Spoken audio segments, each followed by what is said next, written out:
Another day, another basketball stories na naman ang pagkikwentuhan natin. At ngayon nga ay ang pag-uusapan natin ang balitang pagkapanalo ngayong araw ng Los Angeles Lakers at ang balitang pagkuha pa ng Golden State Warriors kay Giannis Antetokounmpo. Nagawa nga ng Los Angeles Lakers na maipanalo ang kanilang game laban sa Warriors ngayong araw sa score na 126-116 matapos magkaroon ng magandang performance ang lahat ng kanilang mga manlalaro na pinaglaro sa pangunguna ni Rui Hachimura na nagtala ng 16 points. Austin Reeves na kumuha ng 21 points, Dalton Kenick na nagtala ng 16 points, Jake LaRavia na kumana ng 11 points, Gabe Vincent na gumawa naman ng 13 points, at higit sa lahat ang kanilang starting center na kumuha naman ng 14 points, 8 rebounds at 5 assists, 2 steals at 1 block sa kanyang 6 out of 8 shooting sa field goal sa loob ng 26 minutes niya ng paglalaro sa loob ng court.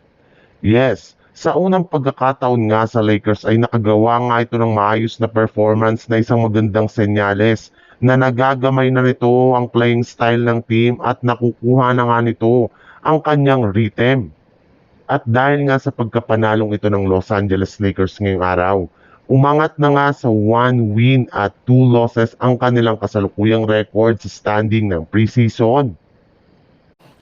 Habang ang Warriors naman ay nakuha na ang kanilang unang pagkatalo sa preseason matapos hindi dito maglaro ang kanilang key players, lalo na ang kanilang superstar na si Stephen Curry.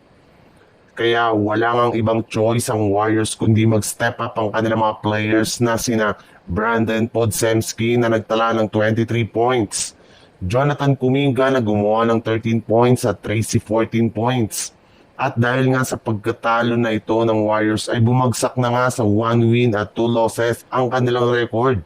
At kasabay nga nan ay lumabas rin nga ang balita na plano pa rin nga daw ng Warriors na kunin si Giannis Antetokounmpo mula sa Milwaukee Bucks.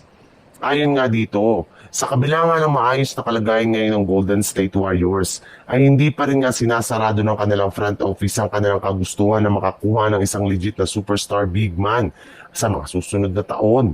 At kasama na nga sa mga pinagpipilian nila ngayon ay ang bagong center ay sina Bam Adebayo mula sa Miami Heat na kasalukuyang nire-recruit ngayon ni Jim Butler na lumipat sa Golden State Warriors. Kasali rin naman nga dito si Giannis Antetokounmpo na hanggang ngayon ay plano pa rin ngang kunin sa isang trade sa mga susunod na taon para itandem kay Stephen Curry. Alam nga po nila na binabalaka ni Giannis na umalis sa Bucks kapag hindi na naman sila nakapag-compete sa kampyonato kaya nakaabang pa rin nga ang buong front office ng Golden State Warriors sa kanya.